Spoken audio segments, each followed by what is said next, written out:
ओम नमः शिवाय। शंकर भगवान की कृपा आप सभी पर बनी रहे। शंकर भगवान का बहुत ही शक्तिशाली मंत्र महामृत्युंजय मंत्र, जिसका 108 बार बहुत ही आसान शब्दों में आज हम जाप करने वाले हैं। आप भी हमारे साथ यह जाप कर सकते हैं। तो आइए शुरू करते हैं। ॐ त्र्यम्बकं यजामहे सुगन्धिं पुष्टिवर्धनम् उर्वारुकमिव बन्धनान् मृत्योर्मोक्षमामृतात्। ॐ त्र्यम्बकं यजामहे सुगन्धिं पुष्टिवर्धनम् उर्वारुकमिव बन्धनान् मृत्योर्मोक्षमामृतात्। ॐ त्र्यम्बकं यजामहे सुगन्धिं पुष्टिवर्धनम् उर्वारुकमिव बन्धनान् मृत्योर्मोक्षमामृतात्। ॐ त्र्यम्बकं यजामहे सुगन्धिं पुष्टिवर्धनम्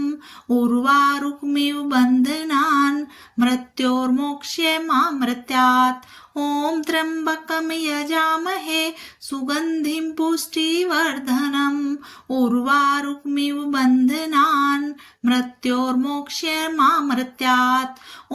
त्र्यम्बकं यजामहे सुगन्धिं पुष्टिवर्धनम्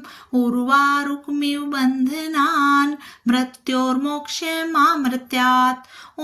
त्र्यम्बकं यजामहे सुगन्धिं पुष्टिवर्धनम् उर्वारुकमिव बन्धनान् मृत्योर्मोक्षमामृतात्। ॐ त्र्यम्बकं यजामहे सुगन्धिं पुष्टिवर्धनम् उर्वारुकमिव बन्धनान् मृत्योर्मोक्षमामृतात्। ॐ त्र्यम्बकं यजामहे सुगन्धिं पुष्टिवर्धनम् उर्वारुकमिव बन्धनान् मृत्योर्मोक्षमामृतात्। ॐ त्र्यम्बकं यजामहे सुगन्धिं पुष्टिवर्धनम् उर्वारुकमिव बन्धनान् मृत्योर्मोक्षमामृतात्। ॐ त्र्यम्बकं यजामहे सुगन्धिं पुष्टिवर्धनम् उर्वारुकमिव बन्धनान् मृत्योर्मोक्षमामृतात्। ॐ त्र्यम्बकं यजामहे सुगन्धिं पुष्टिवर्धनम् उर्वारुकमिव बन्धनान् मृत्योर्मोक्षमामृतात्। ॐ त्र्यम्बकं यजामहे सुगन्धिं पुष्टिवर्धनम् उर्वारुकमिव बन्धनान् मृत्योर्मोक्षमामृतात्। ॐ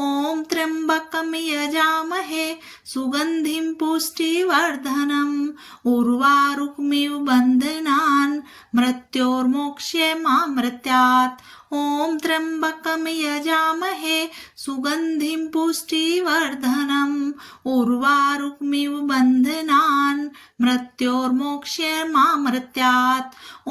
त्र्यम्बकं यजामहे सुगन्धिं पुष्टिवर्धनम् उर्वारुकमिव बन्धनान् मृत्योर्मोक्षमामृतात्। ॐ त्र्यम्बकं यजामहे सुगन्धिं पुष्टिवर्धनम् उर्वारुकमिव बन्धनान् मृत्योर्मोक्षमामृतात्। ॐ त्र्यम्बकं यजामहे सुगन्धिं पुष्टिवर्धनम् उर्वारुकमिव बन्धनान् मृत्योर्मोक्षमामृतात्। ॐ त्र्यम्बकं यजामहे सुगन्धिं पुष्टिवर्धनम् उर्वारुकमिव बन्धनान् मृत्योर्मोक्षमामृतात्। ॐ त्र्यम्बकं यजामहे सुगन्धिं पुष्टिवर्धनम् उर्वारुकमिव बन्धनान् मृत्योर्मोक्षमामृतात्। ॐ त्र्यम्बकं यजामहे सुगन्धिं पुष्टिवर्धनम् उर्वारुकमिव बन्धनान् मृत्योर्मोक्षमामृतात्। ॐ त्र्यम्बकं यजामहे सुगन्धिं पुष्टिवर्धनम् उर्वारुकमिव बन्धनान् मृत्योर्मोक्षमामृतात्। ॐ त्र्यम्बकं यजामहे सुगन्धिं पुष्टिवर्धनम् उर्वारुकमिव बन्धनान् मृत्योर्मोक्षमामृतात् ॐ त्र्यम्बकं यजामहे सुगन्धिं पुष्टिवर्धनम् उर्वारुकमिव बन्धनान् मृत्योर्मोक्षमामृतात् ॐ त्र्यम्बकं यजामहे सुगन्धिं पुष्टिवर्धनम् उर्वारुकमिव बन्धनान् मृत्योर्मोक्षमामृतात् ॐ त्र्यम्बकं यजामहे सुगन्धिं पुष्टिवर्धनम् उर्वारुकमिव बन्धनान् मृत्योर्मोक्षमामृतात् ॐ त्र्यम्बकं यजामहे सुगन्धिं पुष्टिवर्धनम् उर्वारुकमिव बन्धनान् मृत्योर्मोक्षमामृतात् ॐ त्र्यम्बकं यजामहे सुगन्धिं पुष्टिवर्धनम् उर्वारुकमिव बन्धनान् मृत्योर्मोक्षमामृतात् ॐ त्र्यम्बकं यजामहे सुगन्धिं पुष्टिवर्धनम् उर्वारुकमिव बन्धनान् मृत्योर्मोक्षमामृतात् ॐ त्र्यम्बकं यजामहे सुगन्धिं पुष्टिवर्धनम् उर्वारुकमिव बन्धनान् मृत्योर्मोक्षमामृतात् ॐ त्र्यम्बकं यजामहे सुगन्धिं पुष्टिवर्धनम् उर्वारुकमिव बन्धनान् मृत्योर्मोक्षमामृतात् ॐ त्र्यम्बकं यजामहे सुगन्धिं पुष्टिवर्धनम् उर्वारुकमिव बन्धनान् मृत्योर्मोक्षमामृतात् ॐ त्र्यम्बकं यजामहे सुगन्धिं पुष्टिवर्धनम् उर्वारुकमिव बन्धनान् मृत्योर्मोक्षमामृतात् ॐ त्र्यम्बकं यजामहे सुगन्धिं पुष्टिवर्धनम् उर्वारुकमिव बन्धनान् मृत्योर्मोक्षमामृतात् ॐ त्र्यम्बकं यजामहे सुगन्धिं पुष्टिवर्धनम् उर्वारुकमिव बन्धनान् मृत्योर्मोक्षमामृतात् ॐ त्र्यम्बकं यजामहे सुगन्धिं पुष्टिवर्धनम् उर्वारुकमिव बन्धनान् मृत्योर्मोक्षमामृतात् ॐ त्र्यम्बकं यजामहे सुगन्धिं पुष्टिवर्धनम् उर्वारुकमिव बन्धनान् मृत्योर्मोक्षमामृतात् ॐ त्र्यम्बकं यजामहे सुगन्धिं पुष्टिवर्धनम् उर्वारुकमिव बन्धनान् मृत्योर्मोक्षमामृतात् ॐ त्र्यम्बकं यजामहे सुगन्धिं पुष्टिवर्धनम् उर्वारुकमिव बन्धनान् मृत्योर्मोक्षमामृतात् ॐ त्र्यम्बकं यजामहे सुगन्धिं पुष्टिवर्धनम् उर्वारुकमिव बन्धनान् मृत्योर्मोक्षमामृतात् ॐ त्र्यम्बकं यजामहे सुगन्धिं पुष्टिवर्धनम् उर्वारुकमिव बन्धनान् मृत्योर्मोक्षमामृतात् ॐ त्र्यम्बकं यजामहे सुगन्धिं पुष्टिवर्धनम् उर्वारुकमिव बन्धनान् मृत्योर्मोक्षमामृतात् ॐ त्र्यम्बकं यजामहे सुगन्धिं पुष्टिवर्धनम् उर्वारुकमिव बन्धनान् मृत्योर्मोक्षमामृतात् ॐ त्र्यम्बकं यजामहे सुगन्धिं पुष्टिवर्धनम् उर्वारुकमिव बन्धनान् मृत्योर्मोक्षमामृतात् ॐ त्र्यम्बकं यजामहे सुगन्धिं पुष्टिवर्धनम् उर्वारुकमिव बन्धनान् मृत्योर्मोक्षमामृतात् ॐ त्र्यम्बकं यजामहे सुगन्धिं पुष्टिवर्धनम् उर्वारुकमिव बन्धनान् मृत्योर्मोक्षमामृतात् ॐ त्र्यम्बकं यजामहे सुगन्धिं पुष्टिवर्धनम् उर्वारुकमिव बन्धनान् मृत्योर्मोक्षमामृतात् ॐ त्र्यम्बकं यजामहे सुगन्धिं पुष्टिवर्धनम् उर्वारुकमिव बन्धनान् मृत्योर्मोक्षमामृत्यात् ॐ त्र्यम्बकं यजामहे सुगन्धिं पुष्टिवर्धनम् उर्वारुकमिव बन्धनान् मृत्योर्मोक्षमामृत्यात् ॐ त्र्यम्बकं यजामहे सुगन्धिं पुष्टिवर्धनम् उर्वारुकमिव बन्धनान् मृत्योर्मोक्षमामृत्यात् ॐ त्र्यम्बकं यजामहे सुगन्धिं पुष्टिवर्धनम्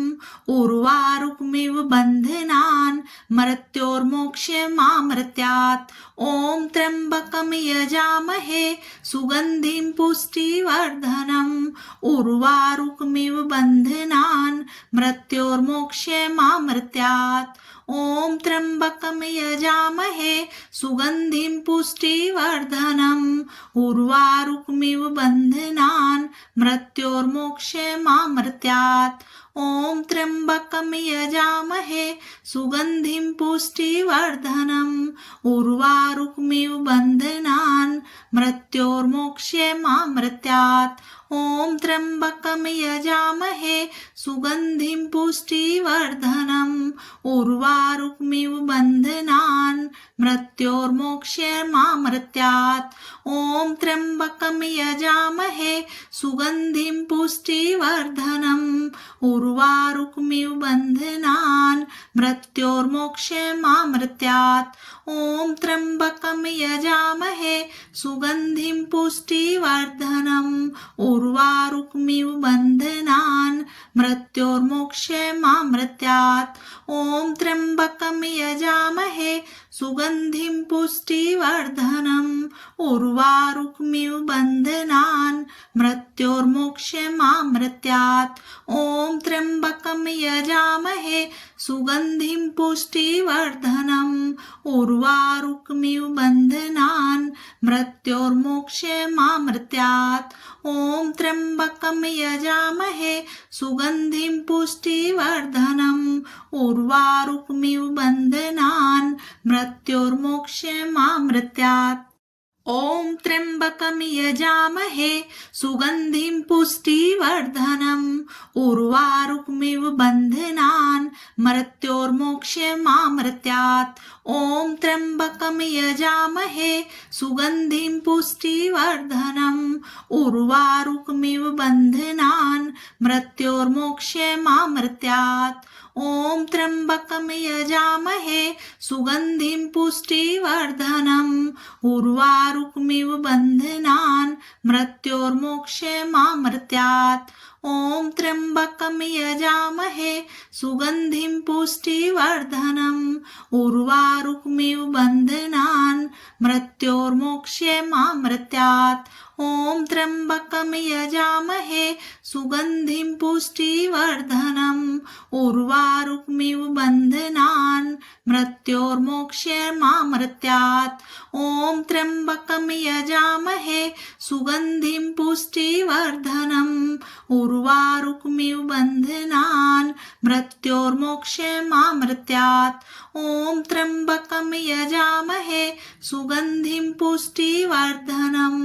उर्वारुकमिव बन्धनान् मृत्योर्मोक्षमामृत्यात् ॐ त्र्यम्बकं यजामहे सुगन्धिं पुष्टिवर्धनम् उर्वारुकमिव बन्धनान् मृत्योर्मोक्षमामृत्यात् ॐ त्र्यम्बकं यजामहे सुगन्धिं पुष्टिवर्धनम् उर्वारुकमिव बन्धनान् मृत्योर्मोक्षमामृत्यात् ॐ त्र्यम्बकं यजामहे सुगन्धिं पुष्टिवर्धनम्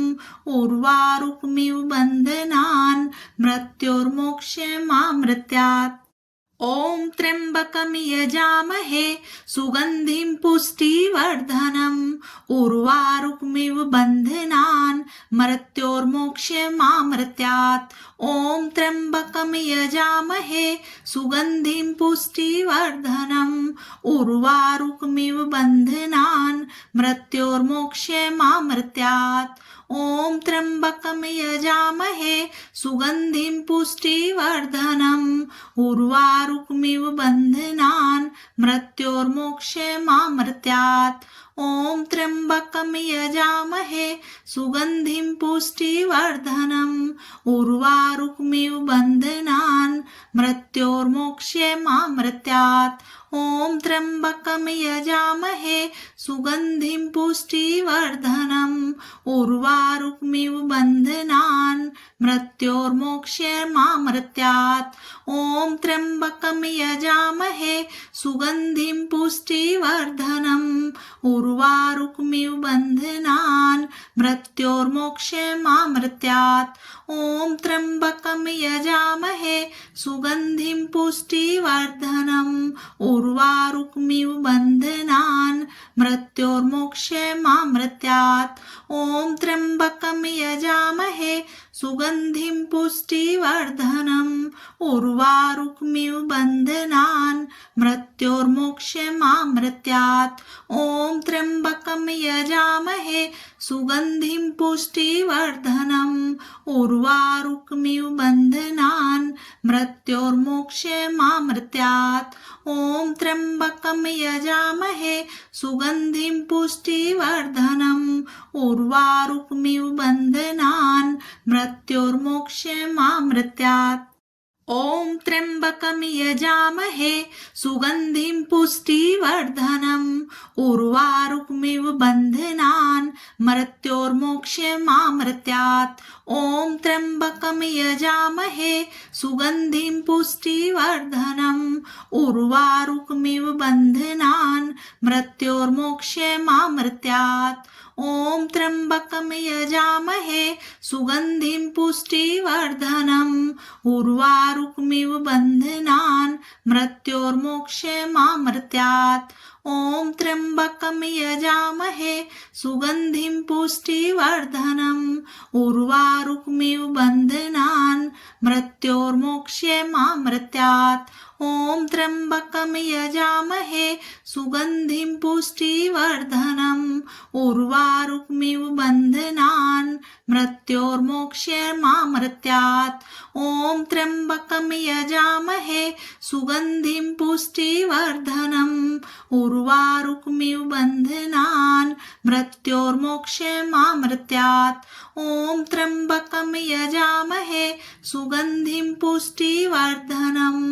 उर्वारुकमिव बन्धनान् मृत्योर्मोक्षमामृतात् ॐ त्र्यम्बकं यजामहे सुगन्धिं पुष्टिवर्धनम् उर्वारुकमिव बन्धनान् मृत्योर्मोक्षमामृतात् ॐ त्र्यम्बकं यजामहे सुगन्धिं पुष्टिवर्धनम् उर्वारुकमिव बन्धनान् मृत्योर्मोक्षमामृतात् ॐ त्र्यम्बकं यजामहे सुगन्धिं पुष्टिवर्धनम् उर्वारुकमिव बन्धनान् मृत्योर्मोक्षमामृतात् ॐ त्र्यम्बकं यजामहे सुगन्धिं पुष्टिवर्धनम् उर्वारुकमिव बन्धनान् मृत्योर्मोक्षमामृतात् ॐ त्र्यम्बकं यजामहे सुगन्धिं पुष्टिवर्धनम् उर्वारुकमिव बन्धनान् मृत्योर्मोक्षमामृतात् ॐ त्र्यम्बकं यजामहे सुगन्धिं पुष्टिवर्धनम् उर्वारुकमिव बन्धनान् मृत्योर्मोक्षमामृतात् ॐ त्र्यम्बकं यजामहे सुगन्धिं पुष्टिवर्धनम् उर्वारुकमिव बन्धनान् मृत्योर्मोक्षमामृतात् ॐ त्र्यम्बकं यजामहे सुगन्धिं पुष्टिवर्धनम् उर्वारुकमिव बन्धनान् मृत्योर्मोक्षमामृतात् ॐ त्र्यम्बकं यजामहे सुगन्धिं पुष्टिवर्धनम् उर्वारुकमिव बन्धनान् मृत्योर्मोक्षमामृतात् ॐ त्र्यम्बकं यजामहे सुगन्धिं पुष्टिवर्धनम् उर्वारुकमिव बन्धनान् मृत्योर्मोक्षमामृतात् ॐ त्र्यम्बकं यजामहे सुगन्धिं पुष्टिवर्धनम् उर्वारुकमिव बन्धनान् मृत्योर्मोक्षमामृत्यात् ॐ त्र्यम्बकं यजामहे सुगन्धिं पुष्टिवर्धनम् उर्वारुकमिव बन्धनान् मृत्योर्मोक्षमामृत्यात् ॐ त्र्यम्बकं यजामहे सुगन्धिं पुष्टिवर्धनम् उर्वारुकमिव बन्धनान् मृत्योर्मोक्षमामृत्यात् ॐ त्र्यम्बकं यजामहे सुगन्धिं पुष्टिवर्धनम् उर्वारुकमिव बन्धनान् मृत्योर्मोक्षमामृत्यात् ॐ त्र्यम्बकं यजामहे सुगन्धिं पुष्टिवर्धनम् उर्वारुकमिव बन्धनान् मृत्योर्मोक्षमामृत्यात् ॐ त्र्यम्बकं यजामहे सुगन्धिं पुष्टिवर्धनम् उर्वारुकमिव बन्धनान् मृत्योर्मोक्षमामृत्यात् ॐ त्र्यम्बकं यजामहे सुगन्धिं पुष्टिवर्धनम्